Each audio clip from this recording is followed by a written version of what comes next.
ఎగ్జామ్కు ముందు మీరు అప్పటికే చదివిన వాటికి ప్రాధాన్యత ఇవ్వండి.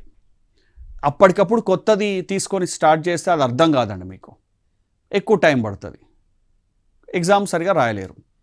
కాబట్టి మీరు ఏదైనా చదవదలుచుకుంటే అంటే ఎగ్జామ్కు చాలా తక్కువ టైం ఉన్నప్పుడు అప్పటికే మీరు చదివిన దాన్ని రివైజ్ చేసుకోండి.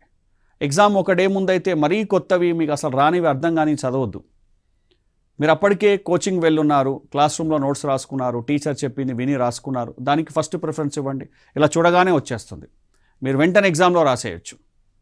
అంటే మీరు ప్రిపేర్ చేసుకున్న నోట్స్కి, మీరు విన్నదానికి, క్లాస్ రూమ్ నోట్స్కి లేదా కోచింగ్ నోట్స్కి ముందు ప్రిఫరెన్స్ ఇవ్వండి, దాన్ని కంప్లీట్ చేయండి. లేదా అప్పటికే అర్థం చేసుకున్న వాడిని ఇంకోసారి రివిజన్ చేసుకొని ముందుకెళ్ళండి. అంతేగాని పూర్తి కొత్తవి, అర్థం కానివి, చాలా ఇబ్బందికరమైనవి ఉంటే మీరు సరిగా చదవలేరండి.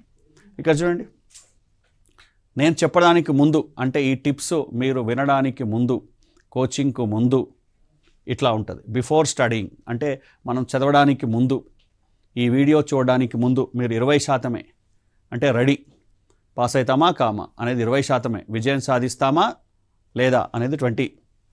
చదువుతున్నారు, ఈ వీడియో చూశారు, కొన్ని టిప్స్ నేర్చుకున్నారు, కొన్ని సలహాలు సూచనలు తీసుకున్నారు, సబ్జెక్టు వారి దగ్గర నుంచి విషయాలు నేర్చుకున్నారు, అలాంటి ప్రొఫెషనల్ దగ్గర నుంచి హెల్ప్ తీసుకున్నారు, కాన్ఫిడెన్స్ 60%. ఆఫ్టర్ స్టడీయింగ్ ఎగ్జామ్ రాసినంత 100% మీకు కాన్ఫిడెన్స్ వస్తుంది. మీరు ఖచ్చితంగా ఇలానే ఉంటారు. చూడండి, మీరు ముందు ఈ ప్లేస్లో ఉన్నారు, ఈ వీడియో చూడకముందు, చూసిన తర్వాత చదివిన తర్వాత అలా 100% వెళ్ళగలుగుతారు. ఇది 100%గా జరుగుతుందండి. మీరు కావాలంటే ప్రాక్టీస్ చేసి చూడొచ్చు.